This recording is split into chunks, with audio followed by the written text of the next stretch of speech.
네, 여러분 반갑습니다. 네, 오늘은 열왕기상 20장에서 22장 열왕기서의 마지막 단락이 되고, 오늘은 특별히 아합의 죽음으로 끝나게 됩니다.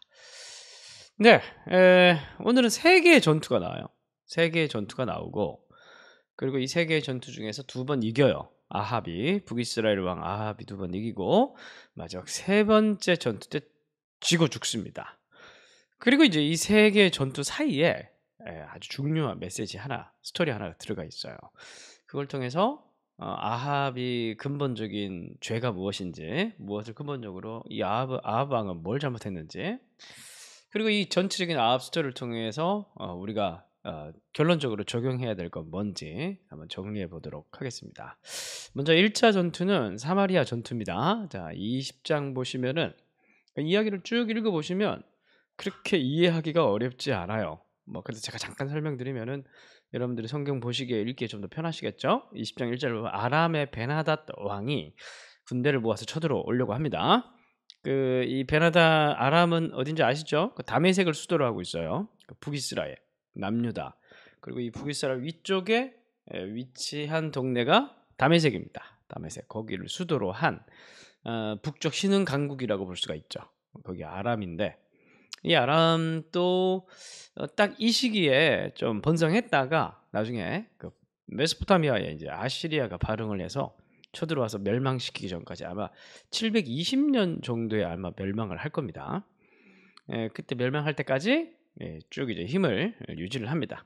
계속 이제 북이스라엘 남유다 괴롭히고, 어쨌든 이 분열왕국 시대는 이제 아람의 역사도 되게 중요한데, 아람이 이제 쳐들어오려고 하는 거예요.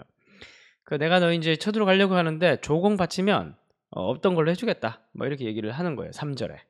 그러니까 4절에 이스라엘 왕이 대답하여 말하기를, 이스라엘 왕 아합이에요. 처음에는 내 주왕이요, 내 것은 다 왕의 것입니다, 달란드로 주겠습니다 그랬는데, 이제 6절에 보니까 더 많은 걸 요구를 해요. 내 눈이 기뻐하는 것을 그들의 손에 잡아 가져가리라. 신하를 보낼 텐데 닥치는 대로 다 가져가겠다, 이렇게 얘기를 하는 거예요. 그러니까 아합이 그건 아닙니다, 이제 이렇게 얘기를 하는 거예요. 그거는 내가 할 수 없다. 그렇게 9절, 이것은 내가 할 수 없나이다, 이렇게 얘기를 합니다. 그러니까 베나닷이 10절에서 사마리아에 부스러진 것이 나를 따르는 백성의 무리의 손에 채우기에 족할 것 같으면, 이렇게 얘기를 하는데, 그러니까 안 된다는 거죠. 네가 날 거절을 했으니까 첫 번째 조공 요구했던 그 정도 몫으로는 내가 만족하지 못하니까 알아서 해라, 이렇게 한 거예요. 그러니까 이제 11절에 길고 짧은 건 대봐야 안다 라는 뜻을 가진 속담, 갑옷 입은 자가 갑옷 벗는 자 같이 자랑하지 못할 거다. 그러니까 한번 싸워봐야 된다는 거예요. 갑옷은 전쟁할 때 입는 옷이잖아요. 한번 싸워봐야 한다. 그러면서 아람과 북이스라엘의 오랜 전쟁이 이제 시작되는 장면인 겁니다. 그러니까 이제 딱 객관적인 전력은 북이스라엘이 훨씬 아람이 훨씬 강한 거죠. 조공을 요구할 만큼. 그래서 웬만하면 들어주려고 했는데, 싸우면 지니까 웬만하면 들어주려고 했는데 너무 많은 걸 요구를 하니까, 흔히 하는 말로 속옷까지 다 벗겨 가려고 하니까 그건 안 되겠다, 이렇게 해서 결국에는 이제 그러더니 한번 싸워보자, 이제 이런 상태가 된 거예요. 그러니까 북이스라엘 입장에서는 싸워서 이길 확률이 별로 없으니 얼마나 후달리겠습니까? 그래서 벌벌벌 떨고 있으니까 13절에 보면 한 선지자가 이스라엘의 아합 왕에게 나아가서 뭔가 하나님의 말씀을 전합니다. 여기 이게 중요한데, 여러분 출애굽기 말씀을 보면은 재앙의 스토리가 끝나자마자 마지막에 내가 여호와인 줄 알리라, 내가 여호와인 줄 알리라, 이 말이 계속 반복되는데 여기서도 나옵니다. 13절 제일 뒤에 보면 너는 내가 여호와인 줄 알리라, 이렇게 나가죠. 그러니까 하나님께서 승리를 주실 건데, 너는 이 승리를, 전쟁의 승리를 통해서, 어차피 이기지 못할 전쟁이었는데 내가 너를 승리하게 해줄 테니 이 승리를 통해서 너는 어떻게 내가 여호와인 줄 알리라는 걸, 내가 진짜 신이라는 걸, 내가 하나님이라는 걸 너는 깨달아 알아야 된다, 이렇게 얘기를 하는 거예요. 그래서 승리를 합니다, 첫 번째 전투에서. 자, 그런데 문제는 이제 22절 두 번째 전투가 벌어져요. 그래서 23절을 보면 아람 왕의 신하들이 왕께 아뢰되 그들의 신은 산의 신이다. 이제 앞에 사마리아 전투 때는 이제 산지에서 싸웠는데 우리가 산지에서 싸워서 진 거다. 이스라엘의 신은 여호와 하나님의 신은 산의 신이기 때문에 우리가 평지에서 싸우면 우리가 그 신이 맥을 못 추기 때문에 이길 것이다. 이렇게 얘기를 하는 엉뚱한 장면이 나옵니다. 그래서 이제 아벡에서 전투가 벌어져요. 아벡은 이제 평야 지역인데 아벡 전투가 벌어지고, 그리고 또 이제 하나님께서 28절에 보면 그러므로 내가 이 큰 군대를 다 내 손에 넘기리니 너희는 내가 여호와인 줄 알리라. 그러면서 27절에 보면 이스라엘 자손은 두 무리의 적은 염색떼 같고 아람 사람은 그 땅에 가득하였더라. 이 군사력의 차이가 엄청났다는 거예요. 그래서 이제 또 벌벌 떨고 있으니까 하나님께서 이 군대를 네 손에 넘길 테니까 네가 나를 여호와인 줄 알아야 된다. 이렇게 얘기를 하는 거예요. 그래서 또 이겨요. 결론적으로 또 아합이 이깁니다. 하나님의 능력을 통해서. 그런데 31절부터 34절까지 이야기를 여러분들이 유심히 읽으시기 바랍니다. 하나님께서 원하시는 건 베나닷을 풀어주는 것이었고, 그리고 중요한 거는, 결정적으로 중요한 건 이 전쟁의 승리는 하나님으로부터 말미암은 것인데, 아합이 이 베나닷을 풀어줘요. 베나닷이 뭐 베옷을 입고 겸손한 척하면서 나가서 살려달라고 싹싹싹 빌 뿐만이 아니라 34절에 보면은 내 아버지께서 당신 아버지에게서 빼앗은 모든 성읍을 내가 돌려보내리다. 그러면서 원래 아람이 북이스라엘의 영토를 취했던 것을 돌려주겠다고 얘기를 하면서 조약을 맺자고 제안을 합니다. 그러면서 아합을 엄청 붕 띄워줘요. 아주 그런 말들로. 그러니까 아합이 영광의 도취가 돼버린 거예요. 영광의 도취가 되고 승리의 도취가 돼가지고 하하하 당신은 내 친구 아닙니까? 그가 아직도 살아있느냐? 그는 내 형제다. 이러면서 그의 명예를 지켜주고 그의 수치를 벗겨주면서 죽이지 않고 조약을 맺고 풀어줍니다. 그러니까 이제 하나님께서 이제 화가 나신 거예요. 그래서 42절을 보면 또 선지자를 통해서 보내기를, 여호와의 말씀이 내가 멸하기로 작정한 사람을 네가 놓아주었은즉 네 목숨을 그 사람 목숨과 대신하겠다. 그렇게 얘기를 합니다. 그러니까 이제 사람이 영광에 취하면, 승리에 취하면, 그 은혜를 받으면 그게 하나님으로부터 말미암은 것인데, 우리가 받은 모든 은혜가, 근데 하나님께서 주신 그 은혜 때문에 내가 영광을 얻고 승리를 얻게 되면 이게 가는 거예요. 거기에 취해버리는 겁니다. 그러면서 그게 자기 것이냐, 하나님께 묻지도 않고 그걸 그렇게 막 자기의 권리를 사용해버리는 그런 아합의 모습이 나옵니다. 그리고 3년 후에, 이게 이제 쭉 중간에 넘어갑니다. 22장 1절 보면 아람과 이스라엘 사이에 전쟁이 또 있는데 이게 3년이 지난 거예요. 3년을 지냈더라. 그리고 2절 보면 이 멍청한 아합이 길랏 라못은 본래 우리 것인데 도로 찾아야 되지 않겠느냐. 그러면서 이 남유다, 이때 동맹국이었으니까 사이가 좋았으니까 남유다의 요사밧을 데리고 또 에돔 왕도 함께 데리고 3국이 동맹을 맺고 아람을 치러 갑니다. 이게 이제 그래서 길랏 라못 전투가 벌어져요. 그런데 이때 이제 하나님께서 선지자를 보내가지고 선지자를 통해서 이렇게 얘기하죠. 17절에 온 이스라엘이 목자 없는 양같이 산에 흩어졌는데 여호와의 말씀이 이 무리에게 주인이 없으니 각각 평안히 자기 집으로 돌아가라. 왜 주인이 없어요? 주인이 죽었으니까. 양떼들이 있었는데 목자가 사라진 거예요.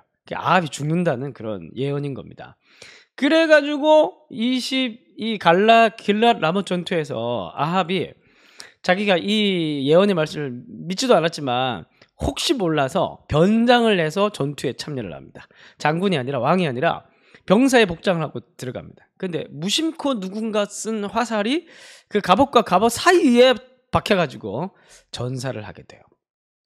그러면서 이제 1차, 2차, 3차 전투가 이렇게 있고, 이제 중간에 나봇의 포도원 이야기가 21장에 있어요. 21장에 보면은 나봇의 포도원이 이제 너무 예뻐가지고 너무 기름지게 보여서 아합이 그걸 갖고 싶어서 뺏으려고 하는데, 나봇이 3절에서 21장 3절에서 내 조상의 유산을 왕에게 주기를 여호와께서 금하실지로다라고 얘기를 하는데, 이거 원문에 보면 여호와를 경멸하는 것이 됩니다. 이렇게 얘기를 합니다. 왜냐하면은 조상 대대로 내려오는 그 땅은 주면 안 되거든요. 다른 데 팔면 안 돼요. 민수기 27장 7절이나 레위 25장 23절을 보면은 조상부터 내려오는 이 땅을 팔면 안 돼요. 이게 하나님께서 주신 지계표이기 때문에 이걸 옮기면 안 되는 겁니다. 그래서 율법의 근거에서 나봇이 팔지 않으려고 하는데, 이걸 얻기 위해서 이제 이세벨이 이 나봇을 죄를 덮어 씌워가지고 이제 죽이는 그런 장면이 나옵니다.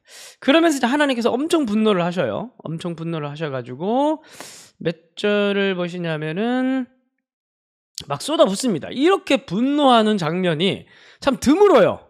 예? 그게 어마어마한 분노를 쏟아내십니다. 이제 20절부터 17절부터 해서 24절, 25절, 6절까지 하나님께서 엘리야를 보내 가지고 막 분노를 쏟아내시는 그런 장면이 납니다. 너희 가문을 내가 쓸어버릴 것이고 멸할 것이고 개들이 이세벨을 먹을 것이고 공중의 새들이 너희를 파먹을 것이다. 그러면서 어마어마한 하나님의 말씀이 있고, 그리고 그 다음에 3차 전투가 일어나면서 아합이 진짜 죽고 그의 피를 개들이 핥아먹는 이제 그런 장면이 나옵니다.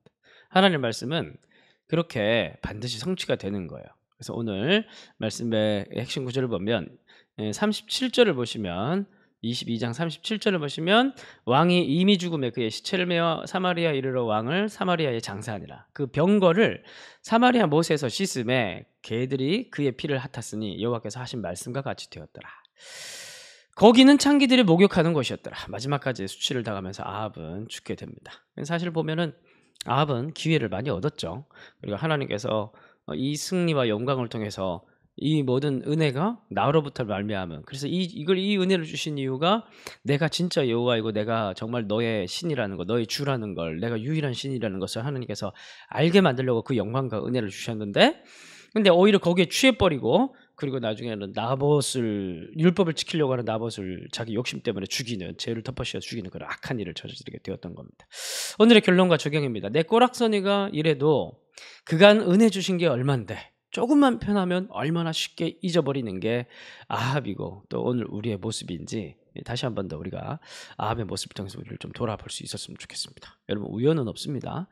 은혜, 우리가 뭔가 잘 되면 다 은혜고, 응? 그리고 이제 우리가 뭔가 고난이 있고 어려움이 있더라도 뭐 그게 이제 꼭 벌이라는 얘기는 아닌데 우연이라는 거 없어요. 무심코 쏜 화살에 아합이 죽었다고 하는데 그거는 문학적 표현입니다. 거기에 숨어 계신 하나님의 역사가 있는 거예요. 잘 돼도 하나님의 은혜임을 늘 명심하고 우리가 마음을 하나님께로 늘 잘 올곧게 지킬 수 있는, 모든 영광을 다 하나님께 돌릴 수 있는 우리의 중심이 되었으면 좋겠습니다. 기도하고 마치겠습니다. 하나님, 오늘 아합의 이 악한 왕이었는데도 불구하고 하나님께서 이 아합을 계속 자기를 계시하시고 또 돌이키게 만드시기 위해서 계속 도움을 주시고 은혜를 주셨던 것을 살펴봤습니다. 그럼에도 불구하고 아합은 끝까지 그 악한 태도를 유지하고 뿐만이 아니라 이웃에게 끔찍한 악을 행하는 모습을 보게 되었습니다. 하나님, 오늘 또 우리가 하나님께서 우리에게 주신 그 은혜에 취해 살고 있지는 않는지, 평안하고 안녕을 누리는 그런 삶이 하나님으로부터 왔다는 사실을 우리가 잊어버리고 정말 이게 내 힘과 내 능력으로 된 것은 아닌지, 그렇게 취해버린 우리의 삶의 모습은 있지 않니 돌아보게 하시고 다시 한 번 더 하나님 앞에 우리의 마음의 중심을 지키면서 하나님은 정말 내 삶의 유일한 신이요 내 삶의 유일한 주님이십니다. 그리고 고백할 수 있는 하루가 되어줄 수 있도록 인도하여 주옵소서. 예수님의 이름으로 기도합니다.